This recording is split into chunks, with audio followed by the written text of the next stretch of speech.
Hey, Steve Basic Architect. Yeah, coming to you from Vibe Studio. Yeah, what are we talking about today? We're going to talk about what happens at the bottom of that 1x3 wood furring Rainscreen system.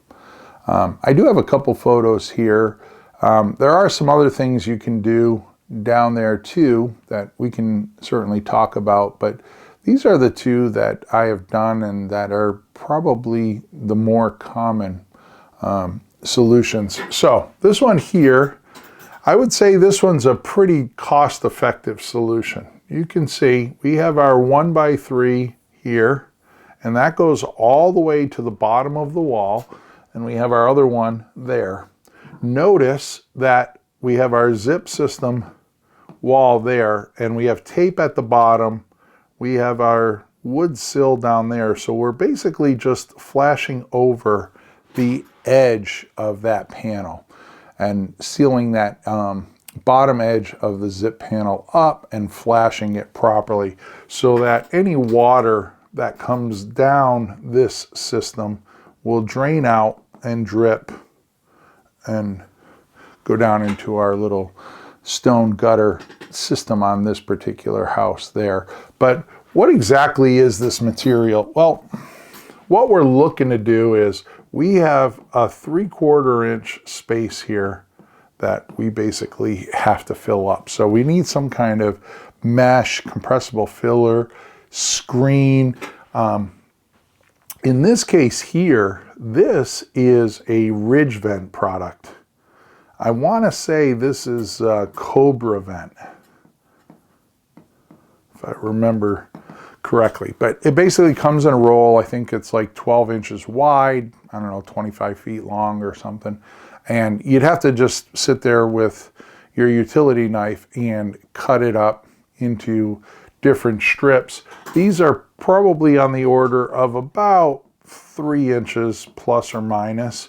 And of course, it is right in that 3/4 inch range of compression. And then we just hit it with a couple roofing nails or cap nails. Remember, it just needs to be suspended in space long enough so that when we come in here and we put in our piece of lap siding, that'll push up against it and create that nice little sandwich in there.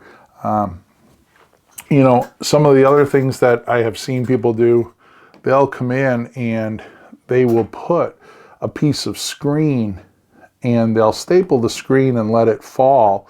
And then after they put the furring strips, they'll take that screen and just fold it up on the face, and then they'll tack it to the face so that you get basically what you're looking at is you have the furring strip on top of the zip, and that screen comes down the face. Well, can't use green on green. That screen will come down and they'll staple it to the zip and then basically just fold it around so you get closure on that space with just basically an insect screen. Not quite as durable. I like this mesh here. You know, I don't know if one takes longer than the other. I think that's subject to who's putting it in.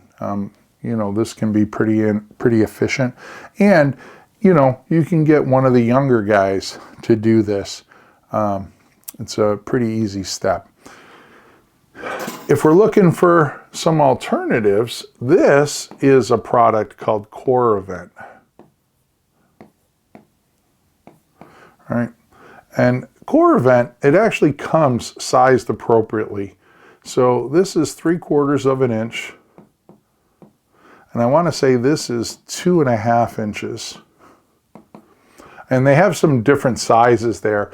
Basically what it is you can see this is corrugated, right? I mean, it's like corrugated cardboard. Obviously we don't want to use cardboard here because we would have a mold farm because of the food-based nutrients in the cardboard for the mold to sustain life. The plastic, so water can come down and it basically goes through those corrugations and drains out. But also important to know, air can get into that system and be able to move upwards very easy. So we get the free draining, but we also need that vertical rise through that system.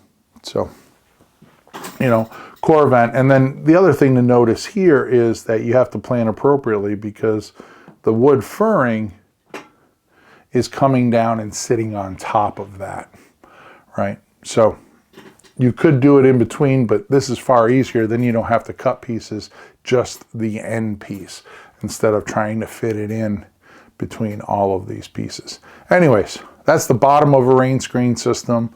A couple techniques that we use to vent it. Hopefully you enjoyed that. If you did, smash that subscribe button. And until next time, long live our buildings.